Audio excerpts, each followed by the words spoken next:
Now, perhaps that's a great point to bring Diane into today's news, because Diane, you've been out and about looking at what's been happening in County Durham, where local councillors are taking the initiative and fighting the system themselves. What have you got for us? Yes, thanks, Brian. Hello, Ben. It's great to be here today. I'm happy to report that I have good news today. And I'm saying that because even though as the country continues to crumble, we have to take action. Otherwise, it will continue to do so. And I'm here with a message today of some examples that we can do as we act locally. I'd like to first review last week's report very briefly that I gave on Durham County Council, that they were having a vote last week to review the net zero spending and policies that are in alignment, of course, with the Paris Agreement and UK-wide policies. And as Karen Allison, who's one of the newly elected Reform Council members, said, that Reform were, in fact, elected with a mandate to review net zero and to identify efficiencies and savings for the people of County Durham. It's important to note that Reform gained very substantial political control in last year's local elections in this county by winning 30 seats out of the 98 elected. So that's quite a substantial amount. And so, of course, they had to act with what they said they would be doing, which, of course, would be looking at, among other things, net zero.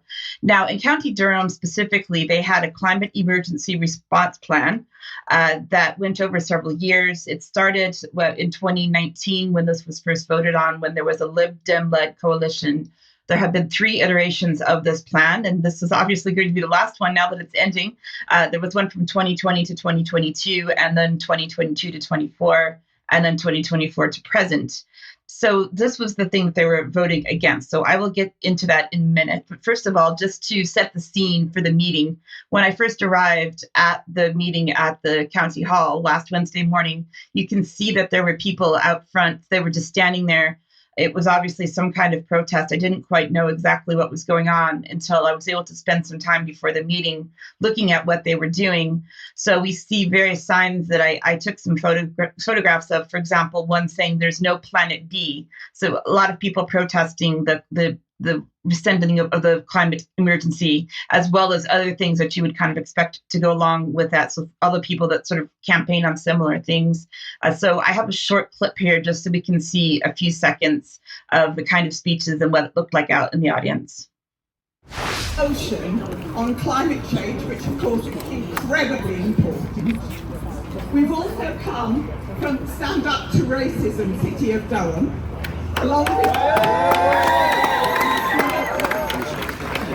with members of the City of Durham Labour Party, because we are really, really concerned about the increase in racist incidents that are happening since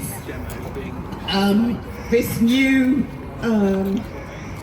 party came into power here.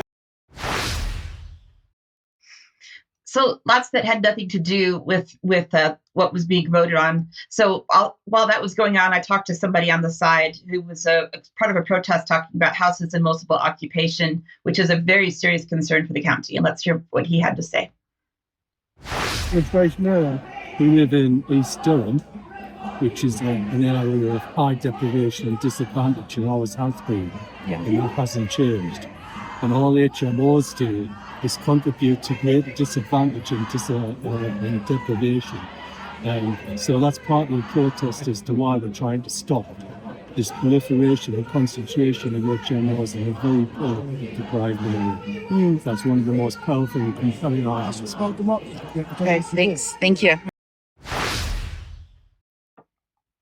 Hopefully you could hear what he had to say. In the background, you heard all the chanting going on in the background, which was the crowd saying, "What do we want? Climate justice. What do we want? What do we want? Climate emergency." So it was back and forth. It was really hard to hear what he was saying in some cases, but that was what it felt like to be there. So when the council meeting opened at 10 o'clock in the morning, we first went through some questions that were asked, and these were some interesting things to take a look at. So before we got into the vote, which of course was the thing that I was there for, there were some other things that happened that were kind of interesting. There was one question, there were several questions raised from the public. This one was from Ms. Rochelle Lane, a former Labour councillor, which was put onto the screen. And her question was, as Reform County councillors for CM Division have publicly declared they will not attend diversity, equality, and inclusion, or DEI training, including any such British anti-man and anti-woman nonsense? Can the leader of the council explain why certain Reform councillors are refusing to attend DEI training and how this refusal may impact their ability to make legally informed and compliant decisions during committee meetings, particularly when matters concerning DEI are discussed? So the short version of the answer came from Councillor Andrew Husband, who is the Durham County Council leader from Reform UK, saying, quote, "There is no requirement in law for councillors to complete EDI training." So it was interesting to hear that and then to see how the vote works. So if we go on to the vote, first of all, there was a motion to extend the time for debate, which would sort of go against the usual council rules. And they voted overwhelmingly, as you'll see, they voted for not extending the time.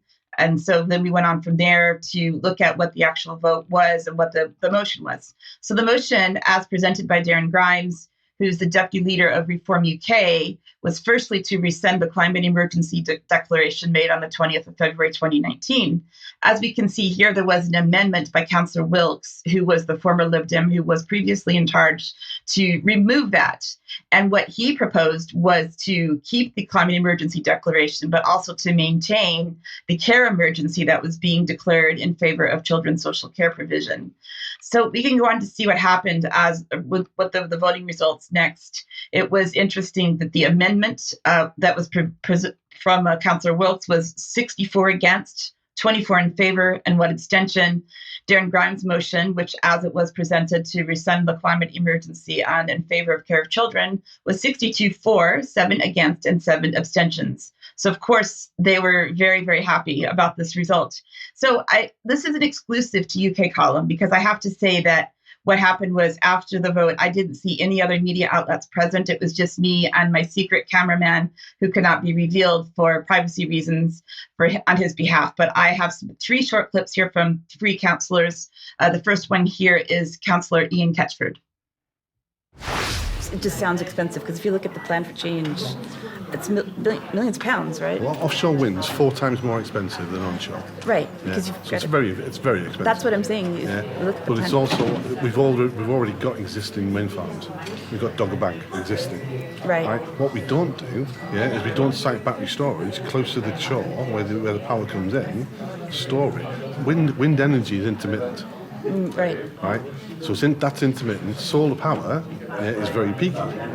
Especially in this country. So both of those technologies, they require an element of storage before they go to the national grid. Yeah. Yeah, that's what people don't understand. They just Right. think, oh yeah, we'll do loads of solar, we'll do loads of wind. That doesn't work that way. You need to sort the energy out before it goes into the national grid. Okay? Yeah. But, That makes sense. Okay. Thank Okay. you. Thank you. Yeah. So as you can see, he gave me a lot to think about there. He had some very practical ideas for deal with actual solutions for what could be actual climate issues. Next, I have a short interview clip from Councillor Kenny Hope. Brought up some interesting information about the opposition in the meeting. Do you have to say something about that? Yeah, so one of the opposition was, he had a lot to say. He basically, in my eyes, was a hypocrite. He drives in and out of County Hall pretty much daily with his work van, and he is quite keen on claiming his expenses. Now, he's coming in in a diesel guzzling van, and then he's shouting about the climate. Well, doesn't make sense to me. Also, what I stated on is the production of lithium batteries and the silica and stuff for the solar panels. Now, it is widely recognised and reported on that this is being done using child and adult slave labour. Now, we abolished the slave labour trade within the 1800s. How can we now start supporting that because we want to go down this green agenda? It's just nonsensical. Yeah, because they have to get the materials from somewhere, and that's what seems to be forgotten, is that it gets extracted from somewhere in Africa or whatever. Yeah, absolutely. And then whatever the people go through to get it is really not good. Yeah, absolutely. Yeah. 100%. We can't forget the root of where all this stuff's coming from, the material it's coming from, Absolutely. and how, how people are treated doing this. Child and adult slave labour is absolutely not acceptable, and we should not be part of that whatsoever. If the stuff was proven that it was dug out the ground and all of that sort of stuff in a way that doesn't use child and adult slave labour, and that the CO2 emissions are, going to be reduced long term, then fine. But it's not. I would say, as a resident of County Durham, I don't want my council tax to go to support that kind of activity, personally. Neither do I. And so the final interview that I have here is from Councillor Darren Grimes, who, as I said, raised the motion himself. I shared the full video on Twitter last week, or X, and it's had over 18,000 views since I shared it on Thursday, but I have just a short clip here. Darren, I just want to say thank you for such an excellent performance today. Oh, thank you very much. In the meeting. How did you feel it went? Well, apart from me losing my voice and starting to sound like Mrs. May when she gave that infamous speech and the letters started falling off the wall behind her, apart from that, I thought it went very well, yeah. I think that the team was totally united, and actually we've made clear to County Durham that we are going to prioritise them over virtue signalling and fads, frankly. Yeah, I have to say, just as a resident, speaking personally of County Durham, I would like to see my council tax money go to helping people who really need it. And, my feeling is that a lot of this climate finance actually goes to sort of these companies and gets through the City of London. And, I've looked into this quite a bit, and that's not personally. And I think that a lot of people would feel that way as well if they knew how that's where their money was going. Absolutely, yeah. I think actually the mandate that we had from the public was to actually scrutinise all of that expenditure and make sure that we're getting the best bang for our buck, which is, the council tax bill that's been put forward to everybody goes up and up and up, but the services don't get better. So actually, we need to rebalance the scale so it actually delivers fairness for the public as well. Right.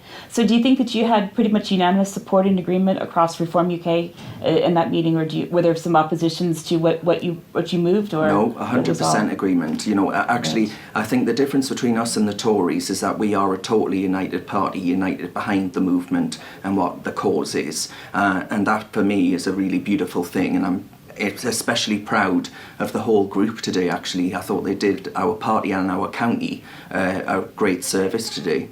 Yeah, I think so too. And it was interesting as well to hear some of the supporting councillors who spoke on your behalf. And also, I was very excited when the amendment was turned down. That was a wonderful moment. How did you feel when that happened? Oh, glorious! To defeat the Lib Dems gets me out of bed on the morning. Of course.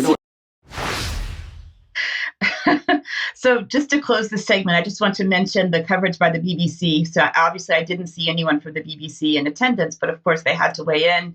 And mostly they quoted from the Mark Wilkes, who had originally started the climate emergency agreement, saying that the social care issues had nothing whatsoever to do with climate change. And they focused a lot on the protesters, including one sign that was apparently held up by one boy that read, "If you care, allow me to have a future." So they're using the children to push the climate change agenda, according to the propaganda presented by the BBC, which I think is absolutely disgusting, Brian.